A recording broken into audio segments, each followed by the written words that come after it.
It was the night of the book launch, and my husband, Chief Adewale, stood beside me with a proud smile, his hand firm around my waist.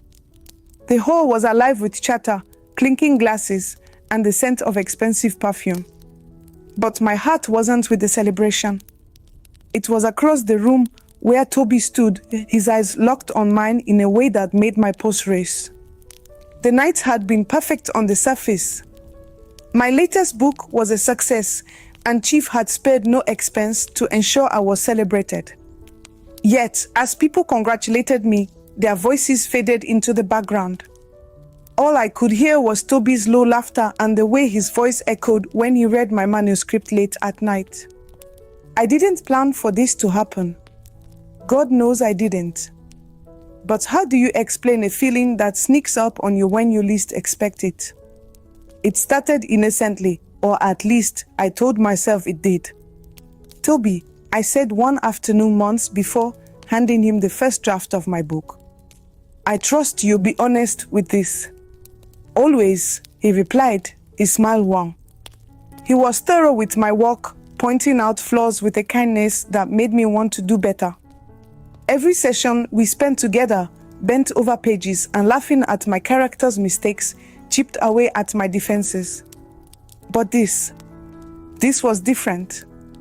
This wasn't the harmless admiration of a talented editor. It wasn't the warmth I felt for Chief, whose support had carried me through the toughest times. No, Toby's gaze pierced through all the walls I had carefully built over the years. And so, that night, as the crowd thinned and Chief was drawn into a conversation with an old friend, I found myself stepping away, the weight of Toby's attention pulling me to the balcony where he now waited. "Gloria," he said softly, his voice like honey. "You look stunning tonight." My breath hitched, and I felt the first tear roll down my cheek. I didn't want to feel this way, but there was no stopping it now. The boundaries we should never have crossed were already a blur in the rearview mirror. "Why are you doing this to me?" I whispered, my voice trembling. "Doing what?" he asked, his tone steady, but his eyes pleading. "Telling you how I feel. Wanting more than stolen moments and whispered words." I turned away, gripping the balcony rail so tightly my knuckles turned white. The city lights stretched far into the horizon, but all I could see was the chaos of my life unraveling. "You have no idea what you're asking of me, Toby.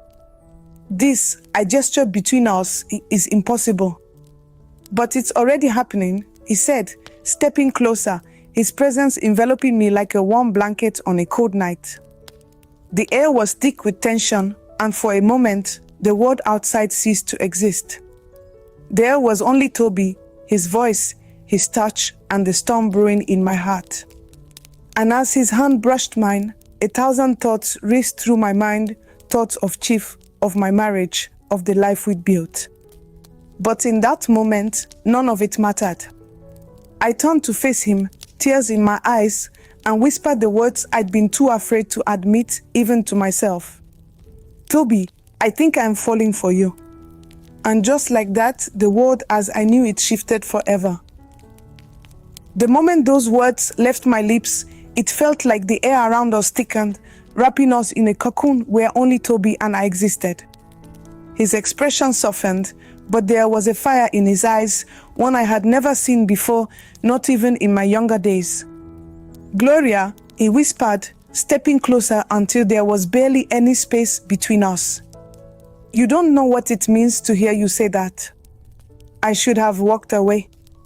I should have laughed it off and reminded him of the consequences of this madness. But my body betrayed me, staying rooted in place, my heart pounding as his fingers lightly grazed mine. "Toby," I started, but my voice wavered. "Don't overthink this," he said, his voice calm but firm.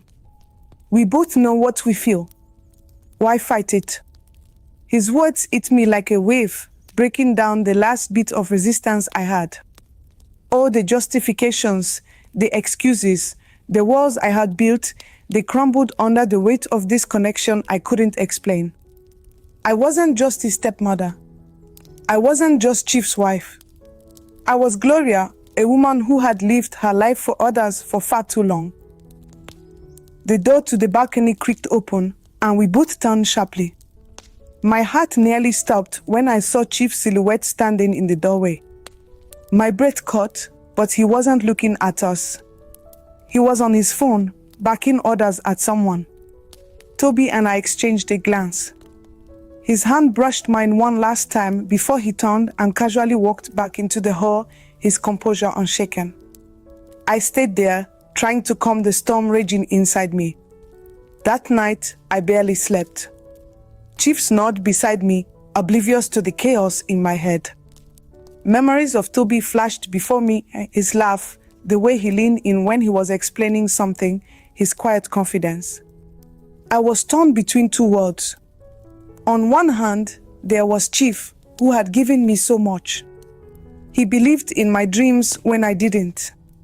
He built me up when life knocked me down.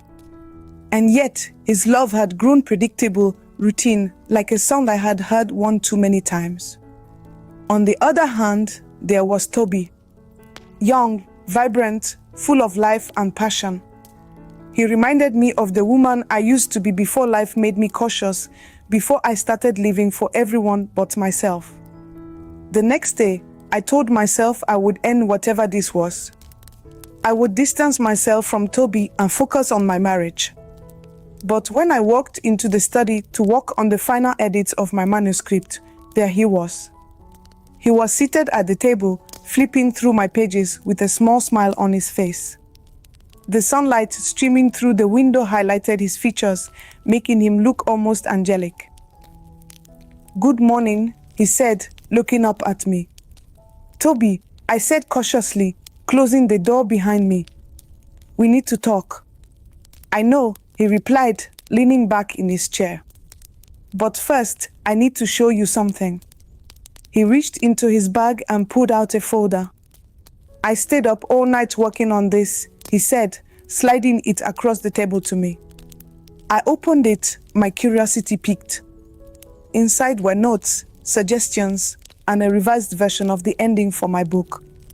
As I read through his comments, I realized he understood my work better than anyone ever had, even me. "Toby, this is," I hesitated, looking up at him. "Brilliant." He smiled, and for a moment, the tension between us lifted. We were back to being writer and editor, collaborating on something we both loved. But the undercurrent of our unspoken feelings remained, tugging at me like a river's current pulling me downstream. "I believe in you, Gloria," he said softly. "In your talent, in your story, and in us." His words hung in the air, heavy with meaning. My heart ached with the weight of it all. I wanted to tell him to stop, to remind him of the boundaries we couldn't cross. But I couldn't. Instead, I sat down across from him, my resolve wavering. "Toby, what we are doing, it's dangerous." "Sometimes," he said, leaning forward, "the most beautiful things in life are the ones that scare us the most." And just like that, the line between right and wrong blurred even further. Days turned into weeks, and my life became a delicate dance. Every shared glance with Toby, every moment alone with Chief, was a reminder of the double life I was leading.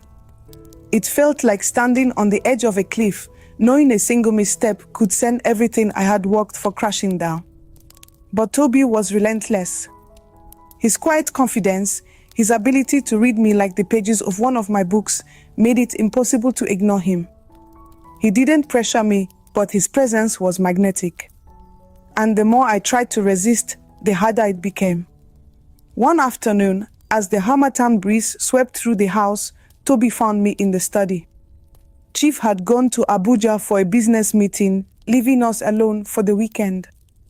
"Gloria," he said, his voice low, "we need to talk."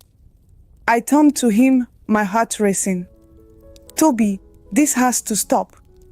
We are playing with fire." "I know," he said, stepping closer.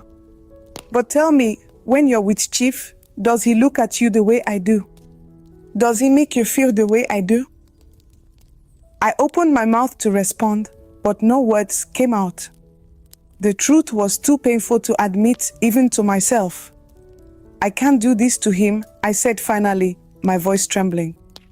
He's been good to me, Toby. He doesn't deserve this. And what about you? Toby asked, his eyes searching mine. What do you deserve, Gloria? To keep living a life that doesn't make you happy. His words cut deep because they were true. Chief was a good man, but our marriage had become more of a partnership than a love story. And yet, the thought of betraying him made my stomach turn. Toby, this isn't just about me, I said, tears welling up in my eyes. There are consequences to what we are doing. People will get hurt. Lives will be destroyed. He reached for my hand, but I pulled away, shaking my head. No, Toby. This ends here. For a moment, he looked at me, his expression a mix of hurt and understanding. Then he nodded. If that's what you want, he said quietly. But as he turned to leave, he paused. Just promise me one thing, Gloria. Don't lose yourself trying to make everyone else happy. You deserve more than that. His words stayed with me long after he walked out of the room. That night, I sat alone, reflecting on my life and the choices I had made. I realized I had spent so much time trying to be the perfect wife, the perfect author, the perfect everything, that I had forgotten who I was. The next morning, when Chief returned, I made a decision. Chief, I said as we sat down for breakfast, we need to talk. His brow furrowed with concern, but he nodded. What's on your mind, my dear? I took a deep breath. I've been feeling lost lately. I think I need to take some time to figure out who I am outside of this marriage, outside of everything else. Chief looked at me for a long moment, then reached for my hand. Gloria, if that's what you need, I'll support you. I just want you to be happy. His words brought tears to my eyes, but they also gave me strength. I knew the road ahead wouldn't be easy, but it was necessary. As I packed my bags that afternoon, I thought about Toby. I didn't know what the future held for us, and maybe it was better that way. What I did know was that I needed to find myself first, to rebuild the pieces of my life that I had neglected for so long. Advice for women. Life will throw many temptations your way, and sometimes the choices you face will test you in ways you never imagined. But remember this: